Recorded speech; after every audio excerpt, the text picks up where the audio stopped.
some of the most iconic cars ever made, chrome-covered beauties that defined an era. But not every model was a hit. Some missed the mark so badly, they went down in history for all the wrong reasons. Today, we're counting down the top 10 most hated cars of the 1950s. These weren't just unpopular, they were downright despised by everyone.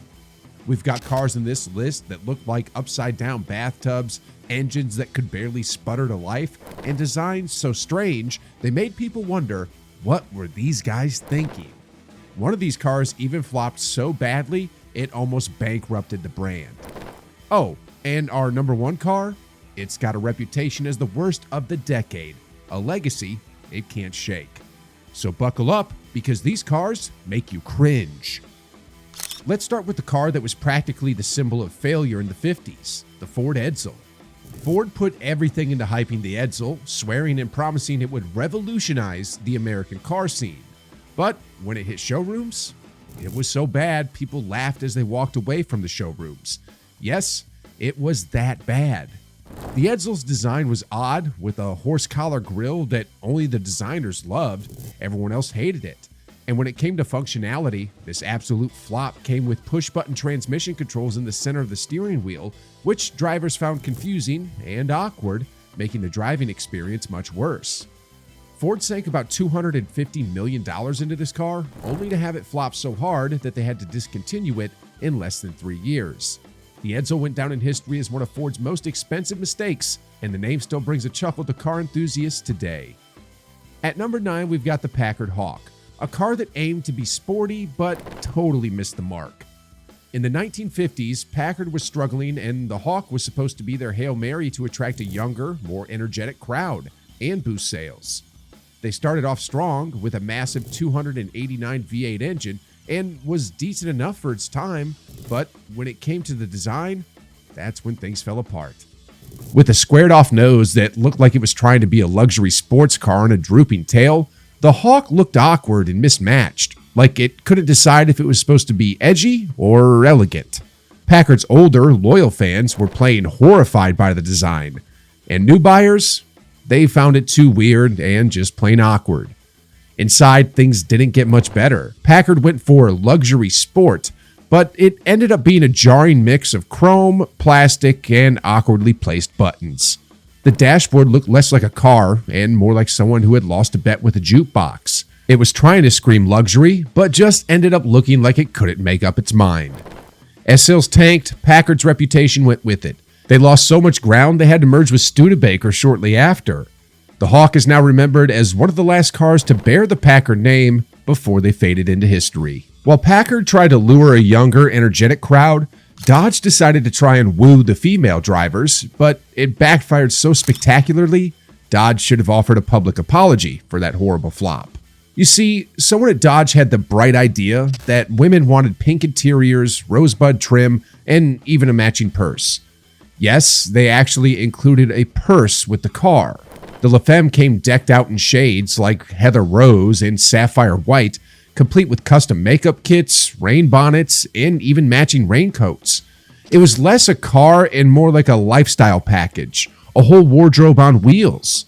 But the problem here was that Dodge completely missed the mark, and the whole idea came off as, well, patronizing. Women didn't want a gimmicky, pastel-wrapped car that seemed to say, hey, this one's pink, just for you. They wanted the same power, performance, and respect as every other driver on the road. And to make matters worse, the La Femme wasn't just gimmicky. It was underpowered and overpriced, making it even harder to sell. The car flopped so hard, it ended up as a joke in comic books and stuff. Now, if you have a thing for bathtubs, the Nash Airflight might be for you. This car came with a rounded, aerodynamically inspired shape that looked like, well, an upside-down bathtub on wheels. Nash went all in on their aerodynamic design philosophy, adding every curve they could find to the car's shape. I mean, I get the idea, but the result was horrific. It just looked clunky and goofy, like some kind of over-ambitious class project that missed the mark entirely. Aside from its unique shape, the Airflight had some practical issues too. The rear window was tiny, making visibility a constant struggle, and its wide, enclosed fenders meant turning and parking were a nightmare. Add to that an interior that felt cramped due to the roof's low profile, and driving the Airflight was more of a chore than a joy. Sure, it got people's attention on the road, but for all the wrong reasons. Despite Nash's hopes of revolutionizing car design, most buyers found the Airflight laughable. Sales never picked up, and the car quickly became a symbol of how too much innovation can backfire in a big way. The Eldorado Brougham was Cadillac's attempt to make the ultimate luxury car, and looked like something out of a sci-fi movie. It was more of a nightmare than a dream. Cadillac packed this car with every gadget imaginable for the time, including electric everything, windows, seats, and even a power-operated trunk lid.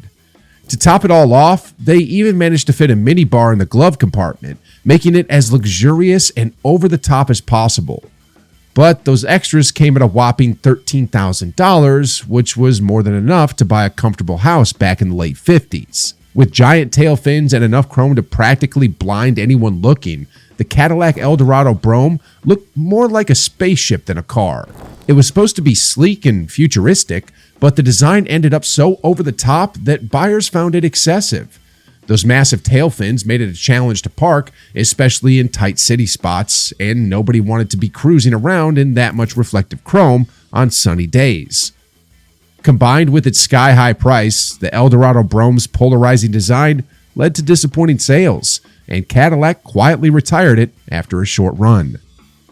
The Kaiser Darrin was a fiberglass sports car that should have been absolutely amazing. I mean, it was one of America's first after all. But unfortunately, the Darrin was more flash than substance. All talk and nothing to show for it. Its most unique feature was supposed to be these really cool sliding doors that disappeared into the fenders, making it look very futuristic. But they jammed all the time, leaving drivers stuck and frustrated. Under the hood, the Kaiser Darrin was even more underwhelming. Instead of the powerful engine you'd expect in a sports car, it came with a Willys 6-cylinder that barely moved it along. This car was so slow, you could practically jog past it at full speed. Yes, it was that slow. Buyers were unimpressed and sales were abysmal. Only a few hundred Kaiser Darrins were produced, and even fewer managed to actually sell. Today, it's a strange collector's item, a curiosity from the 50s. While other cars were hated for being too flashy, this one didn't sell because it wasn't flashy enough.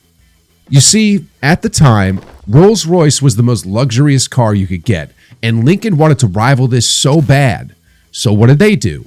They went ahead and created one of the most expensive American cars of its time with a price tag of nearly $10,000. But despite its mind-blowing price, the car was surprisingly underwhelming.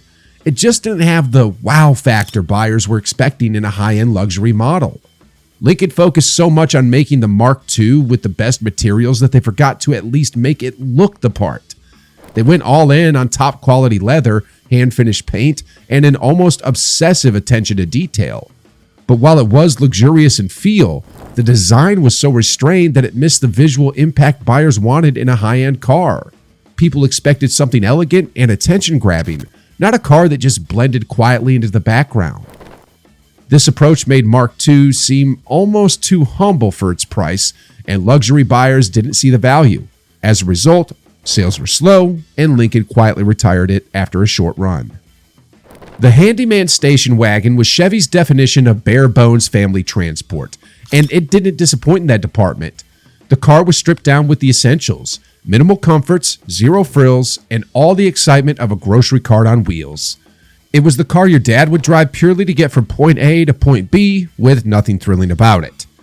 Chevy marketed the Handyman as the budget-friendly option, but let's be real. This wasn't just budget-friendly, it was budget itself. The Handyman drove about as comfortably as a wheelbarrow, with a stiff suspension and a simplicity that made long drives feel like a chore. Practical? Yes. Exciting? Not even close. Inside, the Handyman had vinyl bench seats and felt more like conductors than cushions. Every bump, every rumble was a part of the experience, whether you wanted it or not. Sure, It was handy. It could haul the family, groceries, and probably a couple of dogs, but buyers didn't exactly line up for that. The Henry J was Kaiser's attempt at a budget car, but budget doesn't even begin to cover it. This thing was stripped down to the bones. To keep costs rock bottom, Kaiser skipped the basics. No trunk lid, no glove box, and not even a sun visor for the passenger side. The car looked unfinished, like they rolled it off the line before it was ready, and buyers definitely noticed. It was basic to the point of being bare, and for many, it was frustrating to own. Need to get something out of the trunk? You'd have to crawl through the back seat because, yep, no trunk lid. The interior was really sparse, with hard bench seats and little else to make you feel at home. As you'd expect, nobody wanted this absolute disaster, and sales tanked to nothing. And finally, the car that takes the crown, the 1957 Renault Dauphine. Renault had big dreams of cracking the American market with this compact, affordable car, but let's just say things didn't go as planned. With a tiny 32 horsepower engine, the Dauphine was so slow it practically redefined low and slow. Its 0 to 60 time was so high, you could make a sandwich in the time it took to reach top speed, and that's if you were lucky enough to get there. When it came to reliability, the Dauphine was practically a joke. It was constantly breaking down, and finding replacement parts in America was nearly impossible. Everybody hated it. Mechanics, owners, even school kids on the sidewalk. Pretty sure the neighborhood dogs had opinions too. In the States, it became known as the car that couldn't. It couldn't go fast, couldn't handle corners, and couldn't seem to stay on the road for long. Renault had hoped to sell millions, but in the end, they had to practically give the cars away just to get rid of them. And there you have it, the top 10 most hated cars of the 1950s. So, what do you think? Were these cars rightly hated, or do you think some of them were just misunderstood gems? Let us know in the comments below, and if you're into more tales of automotive highs, lows, and everything in between, don't forget to subscribe for more.